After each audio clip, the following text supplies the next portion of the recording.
4-5 महीने का बारिश खत्म हो जाती, सर्दियाँ शुरू होते, सब जाड़ा लगता सब उसके बाद।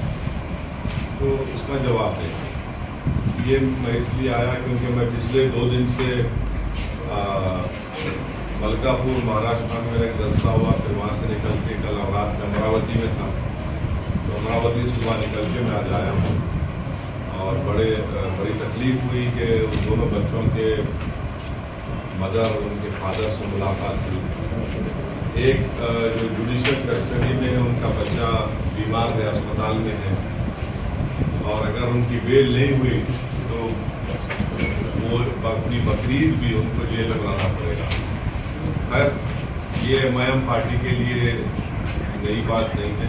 हमारे दोनों पार्टी के जिम्मेदारों के हौसले बुलंद हैं, मगर जो भी हुआ गलत हुआ, अच्छा नहीं हुआ। जितना मुझे कहना था, अगर आपके कोई सवाल है कुछ क्वेश्चन है तो पूछिए। हम लोग जो है माइनॉरिटी बंधु के सिलसिले में सितंबर 2021 में हम लोग एक सेमिनार करे थे, और उस सेमिनार में हम लोग एक्सपर्ट्स को बिठाए थे, इकोनॉमिक एक्सपर्ट्स को। उसका ब्रीफ आपको बोल देता हूँ मैं। जिसमें उन लोगों का ये था कि एवरेज साइज जो मुस्लिम्स का है तेलंगाना में वो 5.5 का है।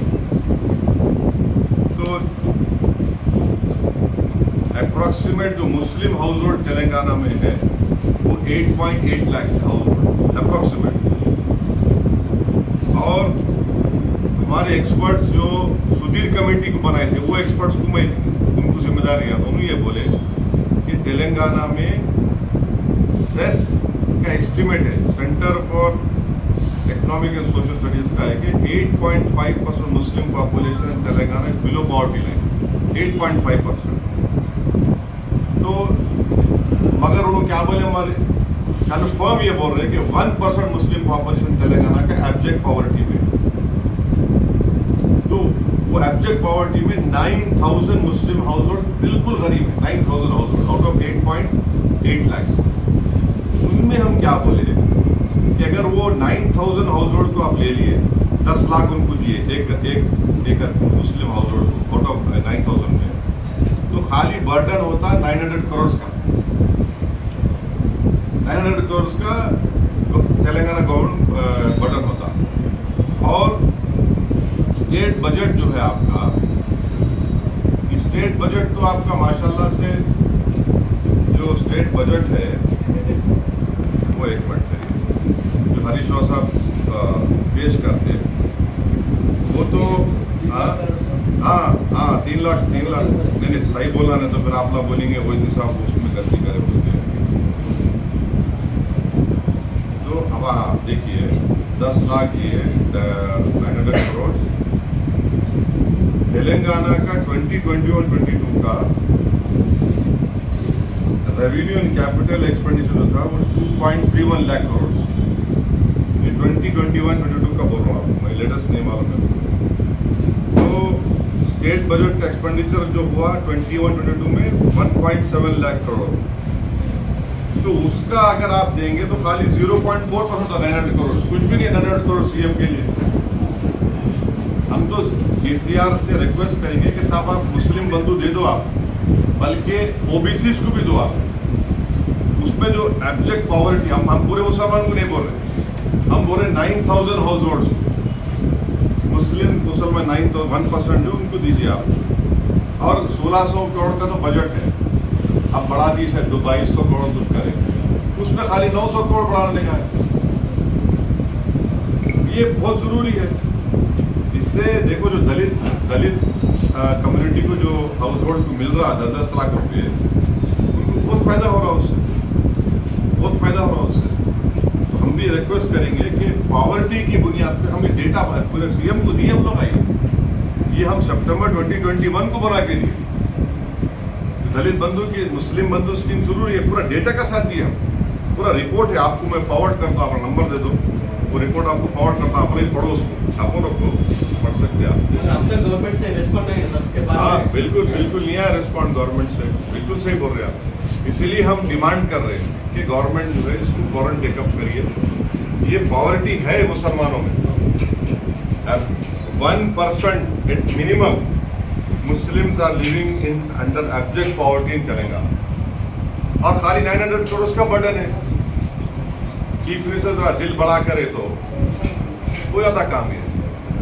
वो उर्दू का शेर ना, जरा नम हो तो बड़ी जरखेज है जमीन साथी, बस जरा नम हो जाना। और वो जो सेल्फ फाइनेंसिंग के जो लोन्स है, ओवरसीज स्कॉलरशिप के ड्यूज भी है, वो भूल जा रहे आप, वो भी दे देना। सेक्रेटेरिएट की 2 मस्जिदों को तोड़ के सेक्रेटेरिएट बनाए, वो मस्जिद बनना जरूरी है दोनों भी। गवर्नमेंट हाई कोर्ट में एफिडेविट दी कि हम बनाएंगे उसको। अब ऊपर से बीजेपी वाले बोलते मुस्लिम अपीसमेंट हो रहा। अरे क्या मुस्लिम अपीसमेंट हो रहा भाई? कोई मुस्लिम अपीसमेंट नहीं हो रहा। अब यादाद्री में सीएम साहब कितने 1800 करोड़ 1600 करोड़ मंदिर के 1800 करोड़। अब बीजेपी वाले बोलो उसके ऊपर क्या बोलते, नहीं बोलते बेटे। सीएम साहब जो है खाली मंदिर बनाने के लिए कि तेलंगाना में 2300 करोड़ खर्चा करें, पूरे वेरियस टेम्पल्स को डेवलप करें। बहुत अच्छा है, मैं उसको खिलाफ नहीं हूँ। हम क्या बोल रहे हैं, आप हमारे मुस्लिम बंधु भी दे दो। अच्छा, ब्राह्मण सदन बन गया, इनॉग्रेशन करे चीफ मिनिस्टर। उससे पहले इस्लामिक सेंटर का अनाउंसमेंट हुआ था, अभी तक रुका हुआ है, वो काम नहीं हो रहा। हम गवर्नमेंट से रिक्वेस्ट करेंगे कि आप प्लीज करिए, ये चीजें हैं। वो ज्यादा तो हो गया, नहीं हो गया। बोले समीर, ये दोनों बच्चे कितना रात रात भर मेहनत करते थे कविता मैडम के लिए और इनके लिए, आप देखो हमारा क्या स्वरूप मिल रहा। तो पार्टी का स्ट्रैटेजी क्या होगी, कैसा रहेंगी, आपको बताएंगे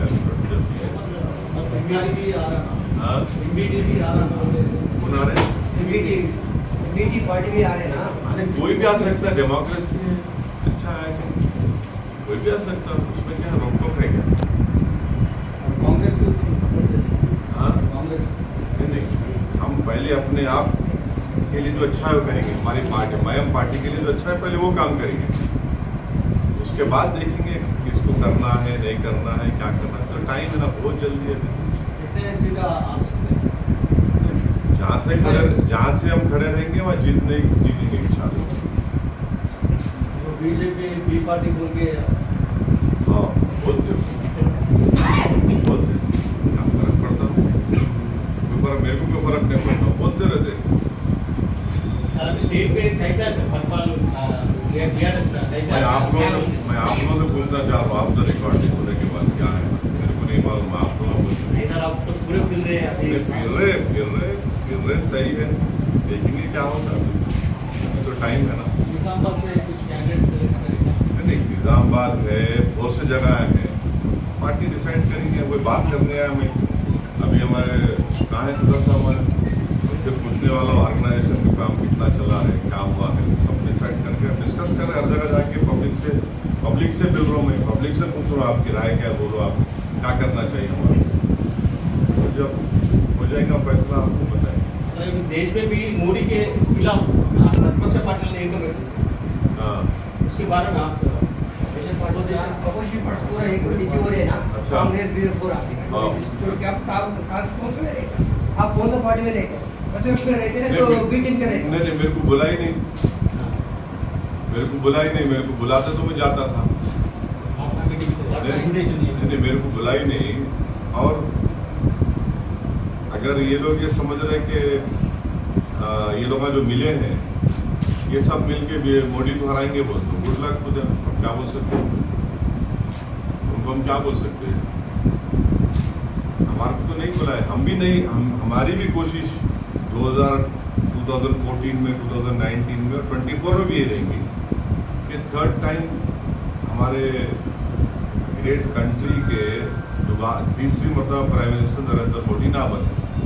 हम कोशिश करेंगे, बिल्कुल अपनी तरफ से कोशिश करेंगे। मगर वो लोग अगर हमको बुलाएंगे तो हम सोचेंगे, उन बुलाना नहीं चाह रहे। अब 16 चौधरीयाँ मिलके एक बड़े चौधरी को हरा सकते बोल तो मैं कुछ नहीं बोल सकता ना। मगर अगर आप सबको साथ लिए तो फिर कुछ एजेंडा बनाओ आप, क्योंकि आपको याद होगा 2004 से 2012 तक मैं यूपीए का हिस्सा था। यूपीए का हिस्सा था मैं, और यूपीए का एक प्रोग्राम था। 2012 में किरण कुमार रेड्डी की गवर्नमेंट उस वक्त के आंध्र प्रदेश में कम्युनल राइट्स को रोकने में नाकाम हुई, तो हम लोग यूपीए छोड़ दी। मगर 2004 से 12 तक यूपीए का हिस्सा था। वो जो न्यूक्लियर डील का हिस्सा हुआ, मैं सपोर्ट किया था उसको। मगर बीजेपी अगर जीत रहा क्यों है, जैसा अभी आप मेरे को बोले हो, क्या बोले भैया, इनको रहते उधर वो टीम में रहते। अब आप बोलिए निजामाबाद में नहीं लड़ा, कैसा जीत गए बीजेपी? मैं नहीं लड़ा निजामाबाद, करीमनगर नहीं लड़ा मैं, सिकंदराबाद भी नहीं लड़ा मैं, आदिलाबाद तो ट्राइबल सीट है, हम नहीं लड़े, बीजेपी जीत गई। 306 बीजेपी के एमपीज है, हम खाली 3 पार्लियामेंट सीट पर लड़े। हैदराबाद हम बीजेपी को रहे, औरंगाबाद आपके फेटर्निटी के इम्तियाज जलील 25 साल के जर्नलिस्ट 21 ईयर्स के शिवसेना के एमपी को हराए, और किशनगंज से हमारे बिहार के प्रेसिडेंट और एमएलए अभी है, उन्होंने डरे थे। 3 लाख वोट मिले, कांग्रेस जीती वहां से। बीजेपी जीत रही किसकी वजह से वो नहीं बोलते, मगर मुसलमान को बोलते। अब यहाँ 4 जीती, कौन जिम्मेदार है नहीं बोलते। अगर वो जो 4 बीजेपी जो जीती, करीमनगर का देखो आप, करीमनगर में 7 सेगमेंट्स में हर असेंबली सेगमेंट में मेजोरिटी आ गई उनको, मैं नहीं था। मगर किसके गले में फूल कार पिनाना, योर्स ट्रूली के। तो ये गलत है ना भाई। आप ये देखो कि बीजेपी जीत रही क्यों। बीजेपी लास्ट टाइम 2019 में बीजेपी को 51% हिंदू वोट मिला, 51%। अब इसमें मेरा क्या रोल है भाई? अब इनको सोचना है, आपको इन तमाम पार्टीज को जो मिले तो सोचना है। मगर अगर वो लोग ये समझ रहे हैं कि देखो आप मायावती है, दलित की बहुत बड़ी लीडर है, वो सेल्फ मेड लीडर है, हमारे मेरा उनसे कोई रिलेशनशिप नहीं है पॉलिटिकली, मगर आप ये समझ रहे कि बगैर मायावती के यूपी में कुछ कर लेंगे आप। मगर यूपी में भी हम लोग डिसाइड कर रहे हैं कौन से पार्लियामेंट की सीट लड़ना नहीं लड़ना यूपी में भी, क्योंकि अभी हम जो हमारा लोकल बॉडी इलेक्शंस हुए, आप लोगों को शायद नहीं मालूम होगा, मेरठ में हमारा मेयर का कैंडिडेट सेकंड आया, 1,50,000 वोट्स ले आऊँ मेरठ सिटी में। 11 कॉर्पोरेटर जीते हमारे। संभल पार्लियामेंट सीट में, संभल में हमारा चेयरमैन है, और हम किसको हराए वहाँ पे? सिटिंग एमएलए के वाइफ खड़े थे। मुरादाबाद में एमपी समाजवादी का है, वहाँ पे हमारे एक वहाँ पे म्यूनसिपालिटी हमारा चेयरमैन जीता। ऐसे हमारे मोर देन 100 कॉर्पोरेटर्स हमारे जीते हैं। तो यूपी में भी हम लोग देख रहे हैं। औरंगाबाद में तो हमारा एमपी है, लड़ेंगे। किशनगंज है बिहार में, और बिहार में अख्तर अली खान साहब देख रहे हैं। ये पटना मीटिंग को आपको इन्विटेशन है, बीजेपी तो आपके खिलाफ है, तो आप कुछ दूसरे पॉलिटिकल पार्टीज को जो पटना मीटिंग अटेंड नहीं हुई वो इकट्ठा करने की कुछ कोशिश करें सेंट्रल में? ऐसा तो कुछ भी नहीं हुआ, ऐसा तो मैं कुछ भी नहीं कर रहा हूँ, ऑनेस्टली बोल रहा हूँ, ऐसा तो कुछ भी नहीं है। आपके क्वेश्चन का जवाब दे रहा हूँ कि हमारे को तो नहीं बुलाया गया है, और अगर बुलाते तो हम यकीनन सोचते। हम भी नहीं चाहते कि दोबारा बीजेपी की पार्टी बने, गवर्नमेंट बने। और 2014 से जब से बीजेपी पावर में है, सबसे ज्यादा एलिनेशन, मार्जिनलाइजेशन किसका हुआ? दलित मुस्लिम्स का हुआ सबसे ज्यादा। देख लो आप, डेटा है मेरे पास। जब से भारत के हमारे प्राइम मिनिस्टर नरेंद्र मोदी बने, मुस्लिम्स को इनविजिबल कर दिए पॉलिटिक्स से। अब उनका देखा देखी पूरे सेकुलर पार्टीज कर रहे हैं। जितने सोकॉल्ड सेकुलर पार्टीज पावर में है, उन्होंने खाली मुसलमान को खजूर खिलाना, इफ्तार और बाजू नहीं बिठाना। आप देख लो उनके बाजू पे बैठता क्या मुस्लिम लीडर, देख लो आप, नहीं बैठता। उन्होंने मुसलमान बैठा तो वो अच्छा होता बैठो जरा शुरुआत। वो क्या हो रहा, वो मोदी को देख के कर रहे। मोदी ऐसा कर रहा तो हम भी मोदी कैसा बनेंगे। अब आप मोदी कैसा करेंगे तो जीतेगा इलेक्शन। आपको आपका एजेंडा डिफरेंट दिखाना पड़ेगा। आप एजेंडा डिफरेंट दिखाइए, आप क्या करना चाह रहे, आपका कैसा उसको कंट्री को फॉरवर्ड लेके जाना चाह रहे हैं आप। अब खाली आप बोलेंगे नहीं ऐसा करेंगे, यहाँ बैठेंगे तो ऐसा होता क्या। तो देखिए क्या होता है। हम भी नहीं चाह रहे कि दोबारा नरेंद्र मोदी थर्ड टाइम इस कंट्री के प्राइम मिनिस्टर बने, क्योंकि 2014 से हम देख रहे हैं कि CAA का कानून बना, रिलीजन के ऊपर बुनियाद के ऊपर बना, फिर आप मॉब लिंचिंग्स कंटिन्यूस हो रहे। आज 10 दिन के अंदर महाराष्ट्र में इगतपुरी, नासिक में 2 लोगों का मर्डर होगा, 2 मुस्लिम्स का। 2 लोगों का विदिन 10 डेज गाड़ी से उतार के मार के उनको मर्डर कर दिया।